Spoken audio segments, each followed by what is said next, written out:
Itu ada di poin kedua itu dikembangkan pada usia 15 sampai 40. Iya. Nah, pembangunan karakter di usia 0 sampai 14. Iya. Pertanyaanku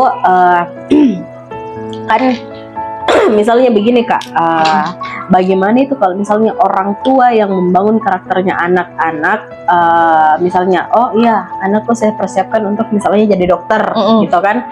Terus sudah itu usut punya usut, dia jalankan, dia kuliah kedokteran apa segala macam, tapi ternyata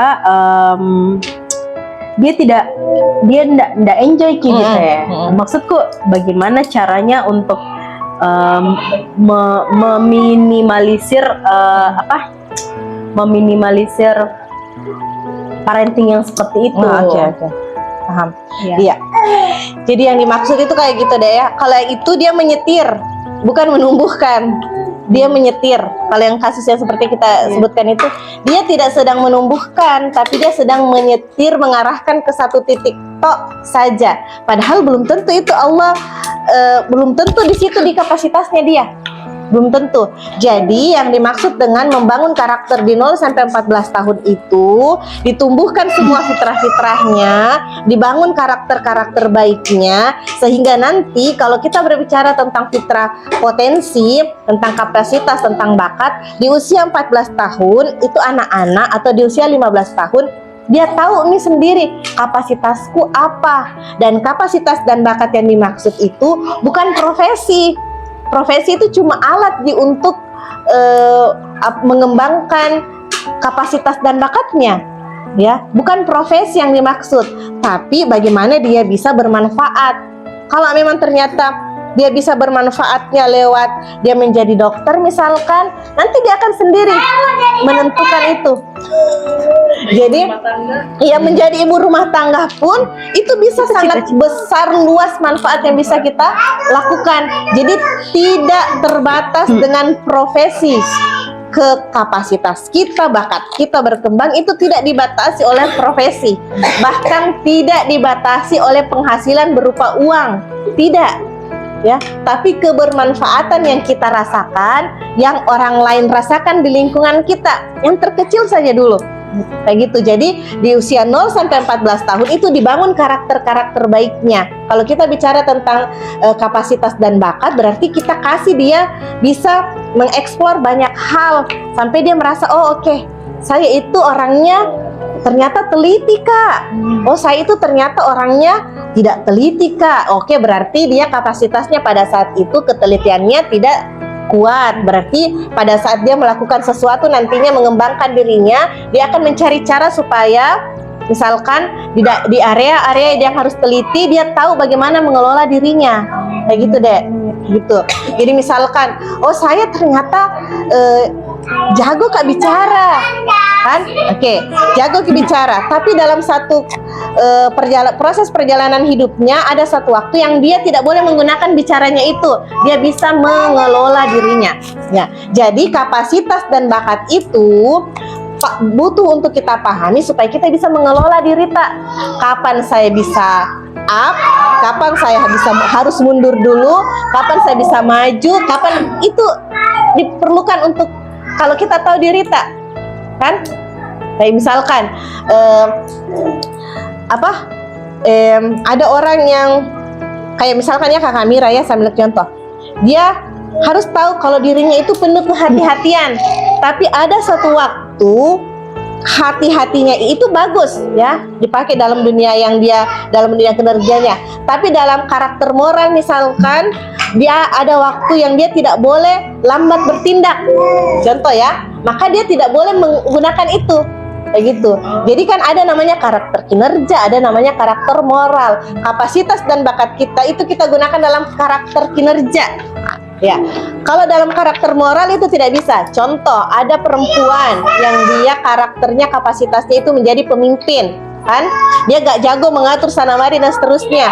Tapi kalau dalam posisi dia sebagai seorang istri, dia tidak boleh mengatur, mengambil tindakan sendiri. tanpa pengetahuan dan persetujuan suaminya. Itu karakter moral namanya. Nah, kalau dalam dunia beraktivitas, misalkan dia mengatur, ya nggak masalah sih. Dia mengambil itu, memanfaatkan kapasitasnya itu.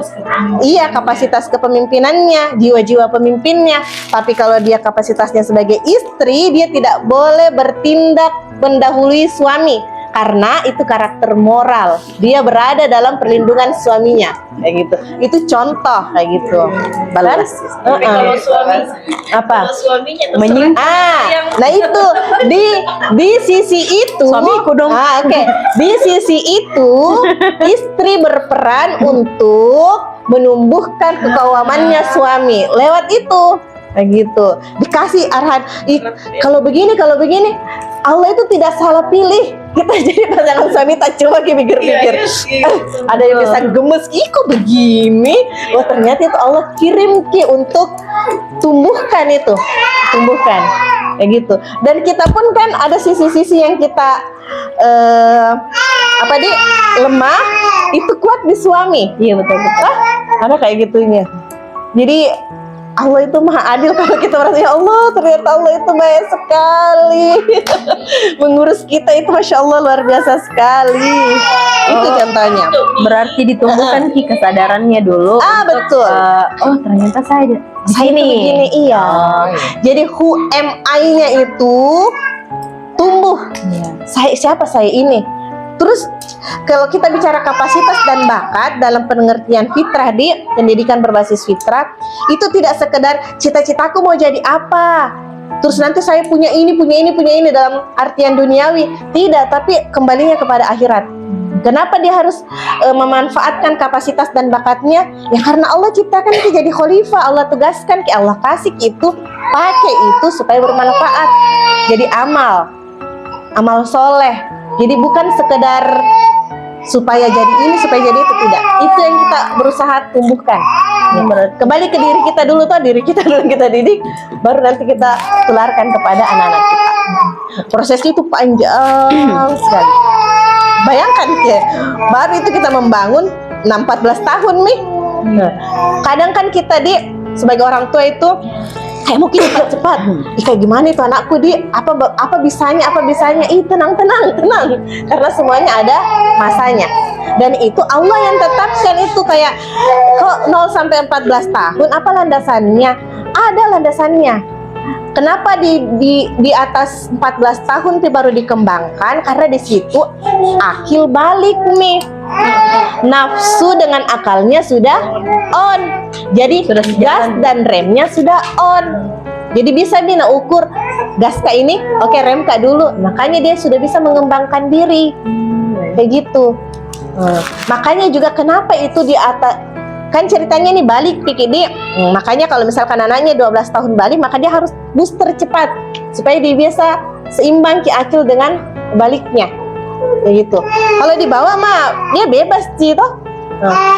Kenapa syariat Islam itu diterapkannya pada saat balik? Ya karena memang di situ nih dia bisa berkembang anak-anak. Bukan nih anak-anak dewasa nih yang berkembang nih. Jadi dia bisa kembangkan nih kapasitasnya. Kayak gitu sih kalau secara teorinya.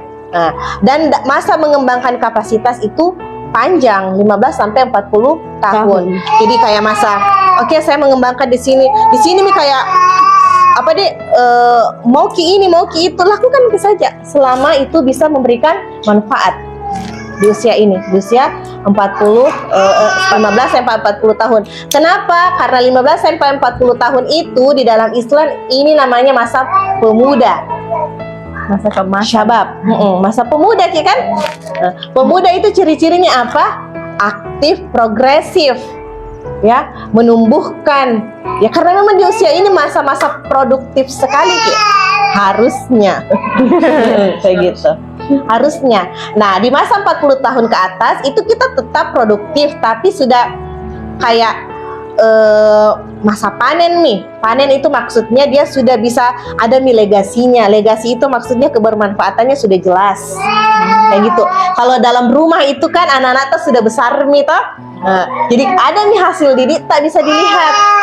Bisa jadi anaknya sudah masuk di masa balik besar nih, ada nih yang Adam yang bisa meneruskan kebaikan yang dia lakukan gitu. Makanya dia masuknya di masa tua kan, di atas 40 tahun itu. Kayak gitu. Iya. Kalau kita lihat dari tataran tingkatan-tingkatan tahapan-tahapannya.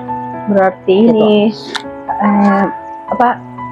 orang tua zaman sekarang masih banyak PR-nya untuk Iya. ini potensi kemanusiaan. Dan kita ini kan hasil didikan dari yang sebelum-sebelumnya yang mungkin banyak hal yang tidak sesuai yang harusnya, tapi ini kita tidak dalam rangka untuk menjudge orang tua kita, tidak, tapi dalam rangka meningkatkan kapasitas kita. Nah, di usia ini kita sedang dalam rangka meningkatkan kapasitas kita. Oh iya, dulu salah karena didik ini orang tuaku. Kita tidak punya hak menyalahkan mereka karena mereka sudah berusaha yang terbaik dengan akal dan nurani yang Allah sudah kasih ke kita. Kita dalam rangka memperbaiki diri kita sekarang, bukan untuk menjudge orang tua kita. Oke, dulu tuh salah. Oh mungkin orang tua memang tidak paham gitu dong. Dia sudah berusaha yang terbaik. Sekarang nih kita untuk memperbaiki diri tak. Allah. Jadi reparenting Ki. Saya banyak sekali merasakan itu.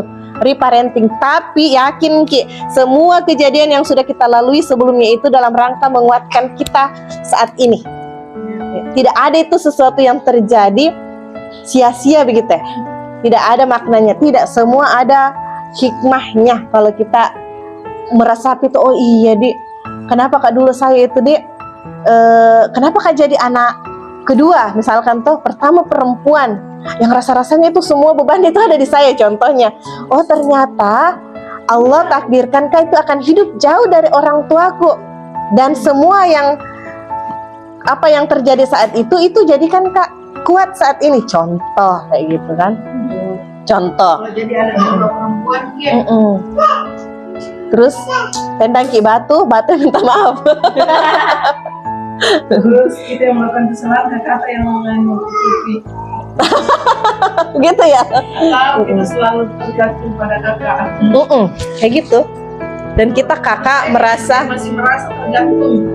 dan kita merasa kakak itu merasa sangat bertanggung jawab sama adiknya, padahal sebenarnya atau menggantung adiknya.